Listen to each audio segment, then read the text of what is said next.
So Maria's question is, how does a partner or a family member get someone in that they're concerned about to quit driving?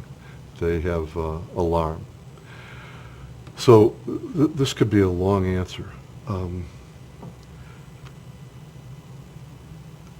I've run into this a number of times, and over the years I think I've had different responses. So here's where I'm at today. I generally, hopefully if the patient is present, I always want their opinion, no matter what their capacity is, because they're important. And quite often they might say, I don't have any trouble driving, and they might point to the culprit and say, they're all wrong, I drive just fine. And if that's the case, I'm delighted, because I say, I'm glad to hear you feel that way.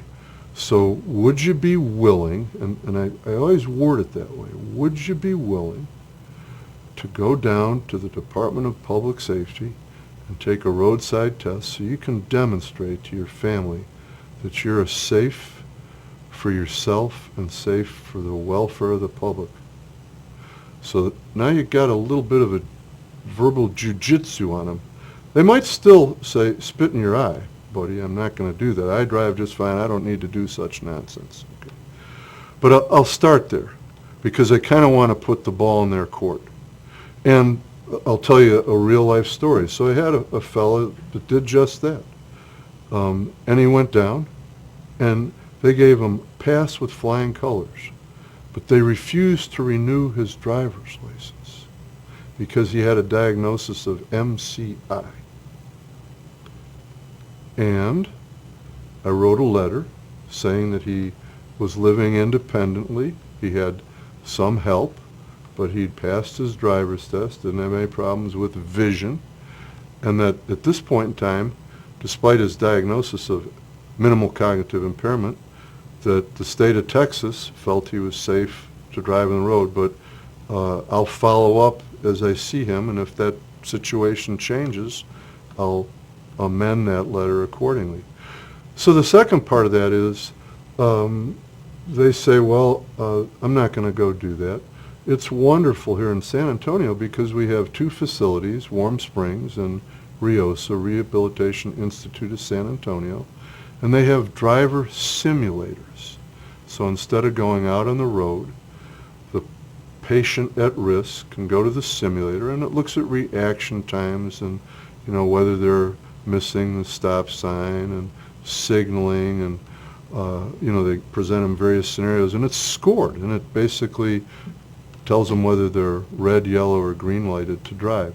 That's, I think, a kinder, gentler way to actually assess their performance and kind of give feedback, because the patient says, I'm fine, the family says, no, you're dangerous.